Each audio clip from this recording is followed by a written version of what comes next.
Theoden, are you about?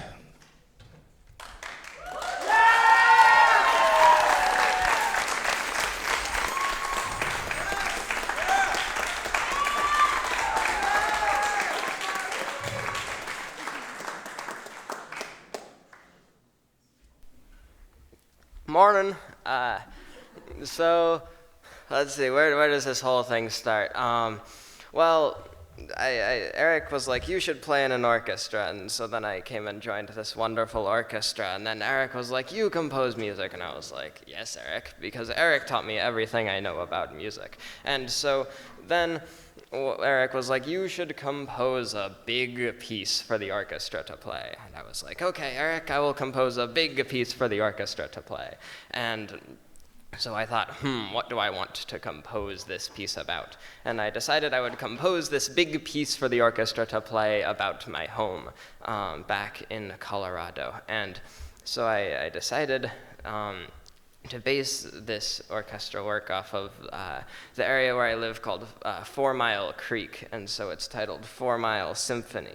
And so Eric sort of had this idea, Eric and I had this idea that it should be a symphony which I should write. And symphonies have gone through many definitions over the years. It started as a, compilation of different dance forms, and then it sort of grew to mean something over the years, which is sort of like a chunk of the composer's life and a chunk of the world. And so symphonies now have this sort of larger meaning than they used to. And so people usually only write 9 of them. People tend to die after they write that many. So this is my first one down. They say composers are like cats. They have 9 lives, 9 symphonies. So basically, there's 4 movements, 4 different parts, and the first movement is entitled Stone Circle, and this is because they're in near Fourmile Creek. There is this old stone circle, and it's about 20 feet across, and it's made of stone, and it's a circle, and it's a bunch of rocks, and it's been there since who knows when, and it sort of also mirrors the shape of the whole valley around the Fourmile Creek in general. It's like this sort of circle of stone mountains poking up out of the greenery. And so the first movement is really about the earth and the stone and the rock that is in this 4 mile area, which is not actually 4 miles long. So someone got a little bit confused when they were naming the area.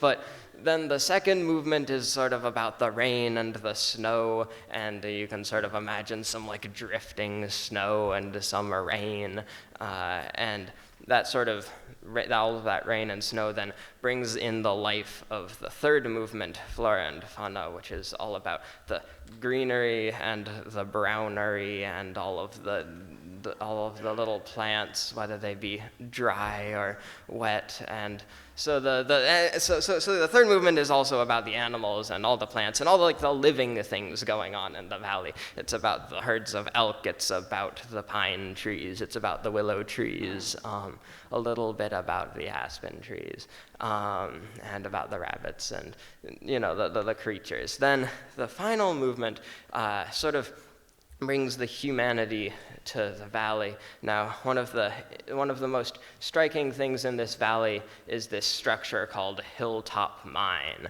and it's sort of near the top of a hill, and it blew down a few years ago, and so I called the final movement Blown Down Hilltop. And so all of these movements sort of incorporate and blend together different musical themes. The first movement actually incorporates one of the sing-songs. It's in 5/4, and so you'll hear that melody twining throughout the first movement.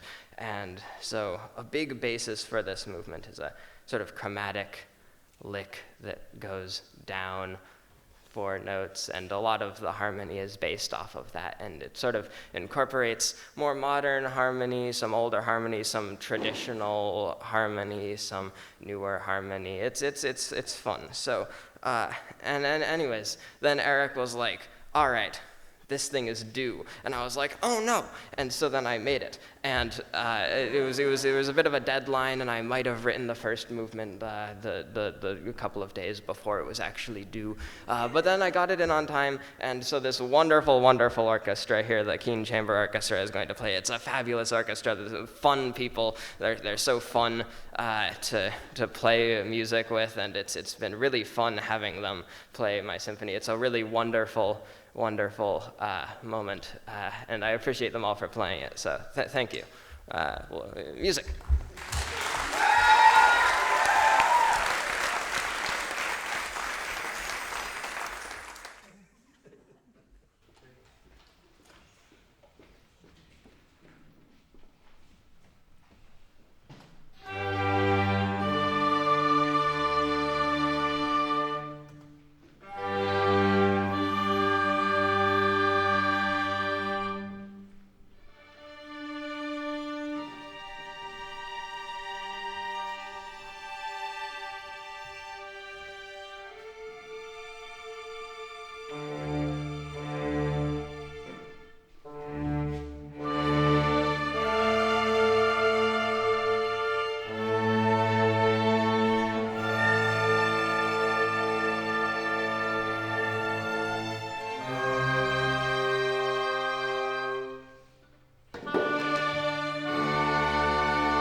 Hi, Douglas, thank you. What do you get when you drop a piano down a mine shaft?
We have one more movement, but there are those, obviously, people who are obviously musically literate in here, so you understood the punchline, which was A flat minor. The chord was an A flat minor, don't see the chord, because when you drop a piano,